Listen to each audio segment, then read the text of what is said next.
Welcome to the Commissioner Report. I'm Gabriela Ferraro for MCTV. Here on the Commissioner Report, our goal is to keep you up to date on what happened at the most recent meeting of the Martin County Board of County Commissioners. Let's review the July 15th meeting. In a win for Indiantown, Timer Powers Park will soon have a covered horse arena. Commissioners unanimously agreed to move forward with the $2.1 million project, which includes a roof structure over the existing arena, water connection, and restrooms. Construction could begin later this year. This facility has strong support from many in Indiantown who feel the arena will serve as a centerpiece to host large events such as the rodeo and possibly the Martin County Fair. In addition, commissioners approved $98,000 for Parks and Recreation to purchase 2 sets of portable bleachers to be used at events. In other business, commissioners approved the operation of an Office of Tourism under the county administrator. The board also approved having staff prepare a draft ordinance which would revise the tourist development plan to incorporate an increase in the bed tax to 5 cents. This would generate an additional $330,000 in revenues. The ordinance also calls for the proposed reallocation of tourist tax dollars. The changes would allow for specific percentages of bed tax revenues to be directed to destination marketing and beach and inlet maintenance, among other items. As you may recall, last year commissioners elected to let the county's contract with the Martin County CVB lapse because of commissioners' concerns that revenues invested in the CVB were not producing an acceptable level of return on investment. The county engaged a consultant to perform an analysis of how it should pursue the visitor economy in the months and years ahead. As we are in the midst of rainy season, commissioners invited officials with the Army Corps of Engineers and the South Florida Water Management District to present an update on issues facing our local waterways. In their presentation, water managers advised that Lake Okeechobee's current level has risen in recent weeks to 13.3 feet. And although no water has been discharged from Lake O, the St. Lucie Estuary is currently receiving releases from our local canals. These releases are already causing drops in salinity levels in the St. Lucie River, which is harmful to oyster beds.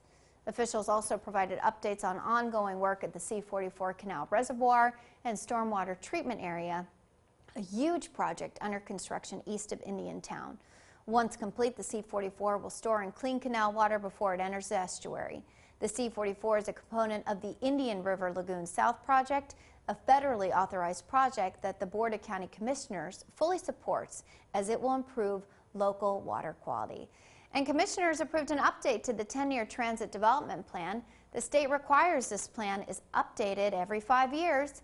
The plan outlines goals and objectives for the current transit system. This includes improving the county's existing bus service by adding routes, bus stops, and increasing connectivity, thus increasing ridership. The plan also shows future transit scenarios along with alternative funding sources should the county pursue expansion of the service. Commissioners also passed a motion to make no changes to the current allocation of grant funds requested by local nonprofits. This year, the county received many more requests from outside agencies seeking funds for activities that are not part of normal county operations. The requests double the amount funded last year.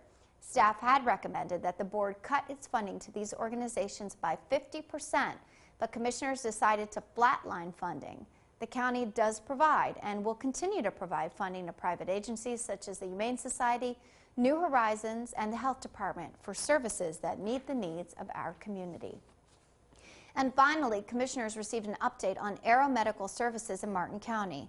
After 13 years of providing LifeStar services, the vendor operating Aero Medical Transport terminated its contract and pulled out of Martin County earlier this year. Since then, the county has relied on Aero Medical Services from St. Lucie County. During this time, the county put the project out to bid and was close to reaching an agreement with a new vendor, but that vendor suddenly withdrew its bid. Commissioners unanimously agreed that staff put the service out to bid again and leave the bid as flexible as possible to expedite the process. Commissioners also asked staff to negotiate pre-launch fees with Palm Beach County and St. Lucie County to cut down on response time in the interim. For additional details about an agenda, or if you would like to watch the discussion for a specific item, you can go to the county's website, martin.fl.us, and access the video on demand function. Video on demand is set up so you can jump directly to the agenda item in which you are interested. Just click on Video on Demand and follow the directions. Well, that's a wrap for the Commissioner Report. I'm Gabriela Ferraro, and thank you for watching MCTV, where we're committed to keeping you connected to Martin County government.